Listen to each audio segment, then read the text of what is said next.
What's up, nerds and nerdettes and wee little nerdlings all? It's your buddy Big Johnny G for Two Gun Pixie presents Legendary Gaming. Tabletop Takeout Tuesday is here. We do this every Tuesday. We do a video every day of the week. We do multiple, sometimes up to 10 or 11 during the course of the full week. Why do we do these many videos? Because I'm having fun.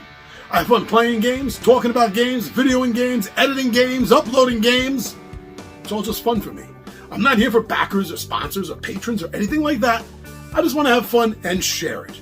If you like that idea, that concept, then please throw us a subscribe, hit us with a like, because that's how we survive. That's how we thrive. Just knowing that you believe in this also. All right, so why don't we get down to the table and I'll tell you what it is, why it is that I, over the years, have enjoyed Escape from the Death Star. Come on, join me down the table. I'll talk about it.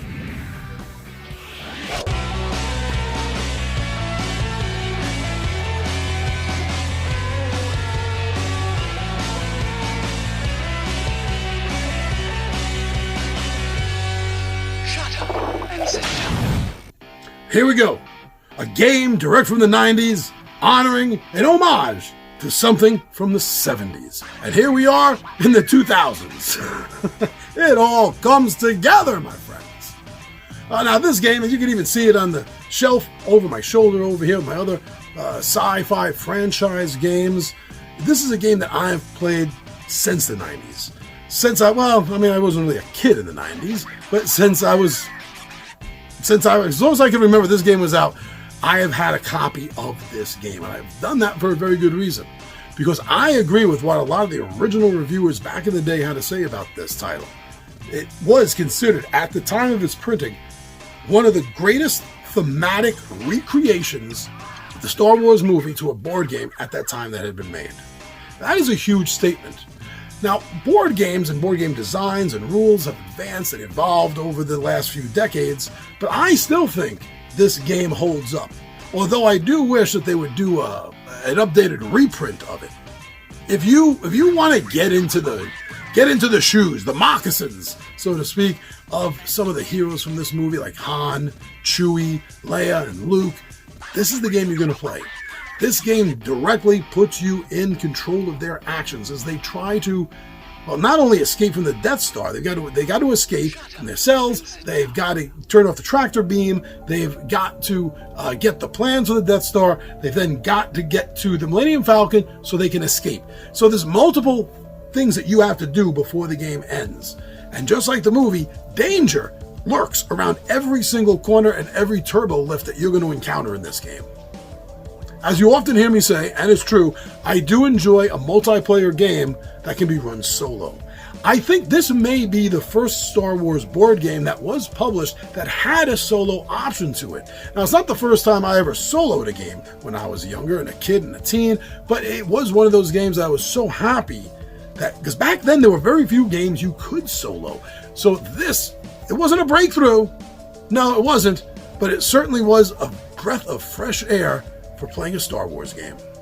But this game does take all of its cues, all of its scenes directly from the Death Star scene in Star Wars. Even if you know the movie by the back of your hand, this game is going to throw things up that changes things. It's not you rolling the dice to get out of every single situation that they were in the movie. It adds those, but then there's so many other things that it takes into consideration that could happen along the way, that could befuddle you and end your game completely, never giving you the chance to escape the Death Star with the plans. I also think that the scenario book that comes with this game is a great add-on to the game that they originally came out with. It takes it beyond, just a roll the die, draw a card, complete an action, turn over kind of game. I mean, it still has those factors, but it takes it beyond that with the whole storyline behind it. It's almost like a campaign long before they had campaigns in most board games. Having had this game and played this game for decades, I know this is a perfect game for the Star Wars family.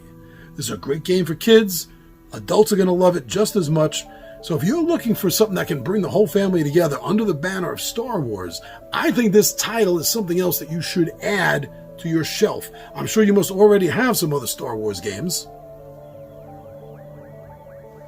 A few of us do. But it's worth it. It's worth the putting it on your shelf and taking up that shelf space. I think that although Star Wars is almost a universally accepted pop culture love, although I know at least one person that despises it, he is an anomaly. People either don't care about it or they love it to some degree or another. I think that this game moves beyond that. Although everybody knows something about Star Wars, even if you didn't, I think this game would still draw you in if you were a science fiction fan.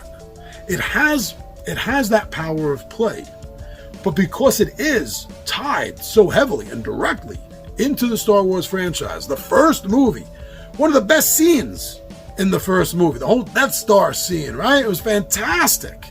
It takes it and elevates it to a game level that you're going to enjoy.